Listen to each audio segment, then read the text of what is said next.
Sampurasun, wilujeng tepang deui di channel Sunda Hiang, Sunda hirup urang sarerea. Assalamualaikum warahmatullahi wabarakatuh. Dimensi lain yaitu tadi ke sepak bola. Jadi legend-legend Persib ini memberikan motivasi kepada anak-anak SSB kelompok umur 7 tahun, 8, 9 dan seterusnya ya. Sampai senior lah, sampai yang jadi pemain profesional lah. Ya. Nah, ini yang dimaksud, mungkin ini sedikit penjelasan juga nih buat kita semua dari beliau ini. Kita bisa membayangkan bagaimana Bobotoh itu terikat kuat dengan Persib ya. Iya. Ternyata karena salah satu mekanisme yang terbangun adalah seperti itu. Si SSB ini kan banyak ya SSB itu. Banyak sekali ya SSB itu. Askap juga udah 36, Askap. Oh, dari asosiasi kota, Sama Askap. asosiasi kabupaten itu puluhan ya. Puluhan. Belum yang akademi. Yang akademi ya. Habis ya, break ya.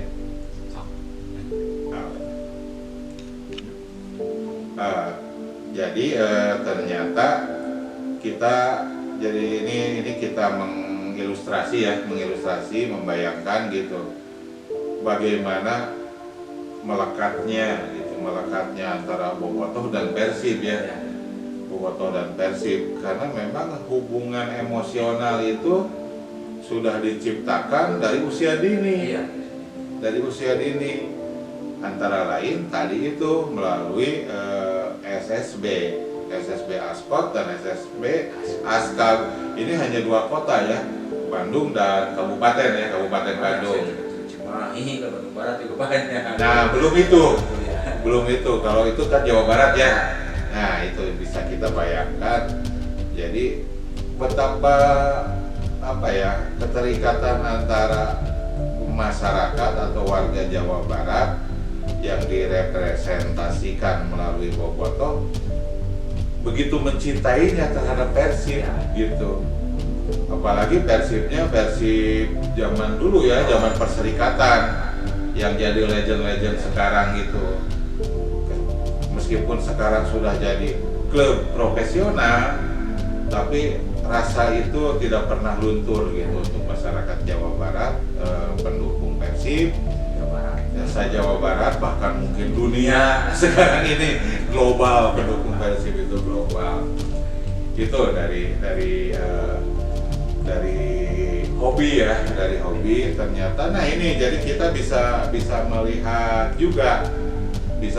juga dari rangkaian obrolan tadi, dari proses menjadi seorang pengusaha. Setelah jadi pengusaha ini, beliau itu bukan hanya dinikmati oleh diri dan keluarganya saja, tapi ternyata ada sumbangsihnya juga melalui hobi tadi itu ke sepak bola gitu. Dan itu cukup lama, 4 tahun loh. Itu 4 tahun bisa dibayangkan. Kalau seminggu aja misalkan keluar duit sedikitnya 300.000 aja, kali 4 tahun berapa puluh juta itu untuk nyumbang kemajuan sepak bola itu. Meskipun anaknya ada di situ, tapi kan yang menikmati bukan hanya putranya saja, tapi semua teman-temannya juga dan klubnya gitu. Itulah antara lain saudara-saudara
aja. Stok Ada aja. yang tutup ada. Yang tutup. Ada. Waduh. Jangan kirim ke sini. Karena udah nggak produksi, udah dirumahkan, karyawan udah pada di PHK. Ada. Nah itu yang terbayang itu kan Ya. bagaimana kalau pabriknya tutup, terus karyawannya PHK. Ini bisa dibayangkan dampak kerugian yang nyata sekali dan ini tadi ya, bukannya kita mengemis-ngemis kepada pemerintah, bukan gitu, bukan, tapi para pemegang kebijakan ini tolong diperhatikan gitu ya, dampaknya gitu, dampaknya karena kan otomatis begitu pabrik tutup, PHK terjadi, karyawan ini mau kemana Iya. gitu, mau kemana kan makan itu harus tetap. Jadi saya kan ikut, seperti saya kan ikut makan dari pabrik. Saya kalau pabrik rame, saya juga ikut rame. Kalau pabriknya nggak rame, ya udah saya juga ikutnya. Gitu. Nah itu Otomatis lah gitu. Misalkan pabriknya rame, ya ada keuntungan buat saya. Kalau pabriknya nggak produksi, apalagi kalau sampai tutup, ya udah habis lagi. Udah saya udah ada dua pabrik yang nggak tutup kan, udah ganti profesi ada. Ada itu. Ada yang di itu kan biasa kan 1 bulan sekali pengambilan, lumayan lah gitu. Banyak lah, ada sekitar 10 tonan. 10 ton padahal. 10 tonan. Cuman pas sehabis pandemi yang PSBB yang pertama lah gitu. Itu sampai sekarang udah buka lagi, pasti tengok sana pabriknya udah diganti. Udah diganti pakai jadi gudang, jadi nggak produksi lagi, mesinnya di lelang. Oh mesinnya dilelang juga. Jadi nggak ada limbah buat saya.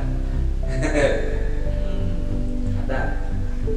Nah itu salah satu dampak nyata dari informasi beliau ini akibat pandemi ini secara ekonomi real ya, ekonomi real di bawah kita nih, yang di bawah, masyarakat bawah sekali di grassroots gitu, sangat merasakan sekali dan itu nyata bukan hanya omongan di atas kertas atau apa.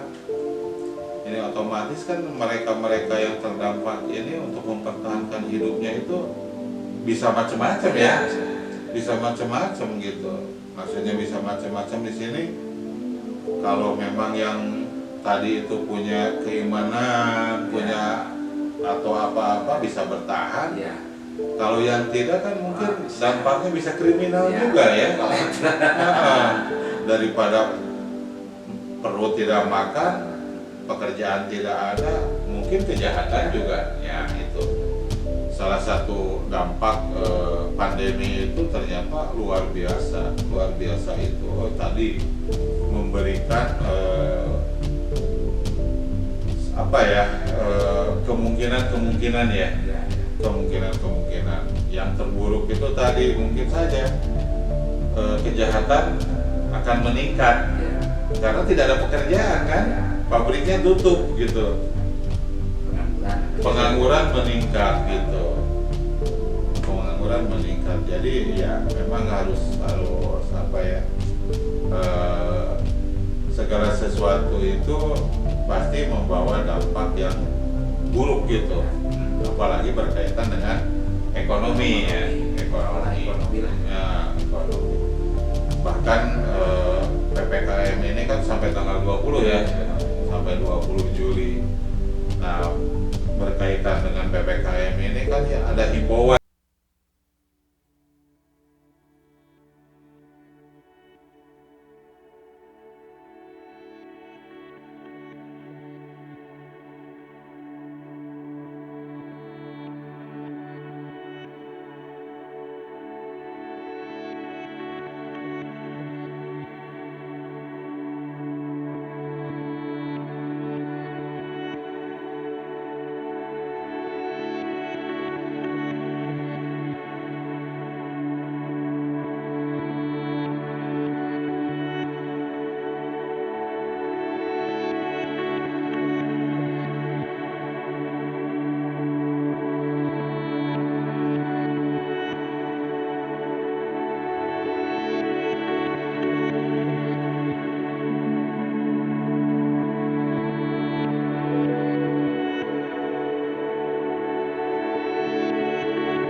nggak tahu tuh. Wes.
Beliau sendiri sudah alhamdulillah luar biasa.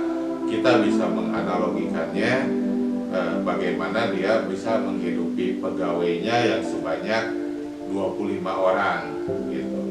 25 orang itu luar biasa. Dia bukan insinyur, dia bukan dokter, dia bukan siapa-siapa, tapi ternyata beliau ini bisa menghidupi orang yang sedemikian banyak gitu. Itu yang ada dalam perusahaannya itu sebanyak 25 orang. Belum yang tadi disampaikan dari perjalanan limbah dari pabrik sampai ke gudang beliau ini, ternyata banyak cucuknya di jalan itu. Banyak rintangan-rintangannya. Artinya tapi beliau juga insya Allah dengan segala kebaikannya, dengan keridoan dan keikhlasannya, sama-sama mencari hidup, sama-sama mencari makan, beliau tidak keberatan gitu. Nah tadi salah satu kiatnya untuk khususnya untuk keluarganya katanya Tapi ini jadi motivasi juga buat kita semua, terutama buat generasi muda ya. Generasi muda, jangan mudah putus asa, tetap bekerja keras, bekerja giat, tekun, ulet, jujur, apapun yang digeluti ya, pekerjaan apapun yang ditekuni, insya Allah akan sukses. Terlebih adalah dorongan dari orang tua, terutama ibu ya. Nah gitu, karena kita tahu bahwa ridhonya Allah itu adalah ridhonya ibu gitu. Jadi semua juga atas ridho Allah, sehingga beliau ini, Pak Haji Denny ini sukses seperti sekarang ini, antara lain didukung oleh ibu bapaknya dan istri, berikut anak-anak, berikut mertua, berikut teman-temannya juga. Dan beliau ini menyampaikan bahwa sukses itu tidak sendirian ya, tapi berkat dukungan yang lain. Nah, jadi kita bisa menyimpulkan bahwa beliau ini jauh dari sifat sombong, ujub, ria, takabur. Justru dia sangat berterima kasih sekali ya, sangat berterima kasih sekali pada teman-temannya gitu. Sebelum mungkin ada pesan lagi sebelum acara ini ditutup? Udah cukup paling. Cukup. Semangat dan berdoa. Semangat berdoa.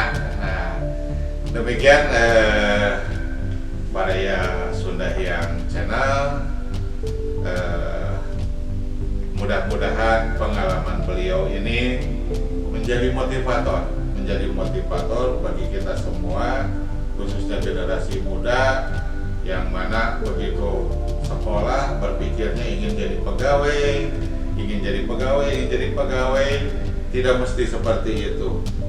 Asal tekun, asal mau bekerja keras, bekerja giat, pasti sukses. Itu ya. Nah, tidak lupa bagi yang belum subscribe, silahkan subscribe dulu channel Sunda Hyang gitu.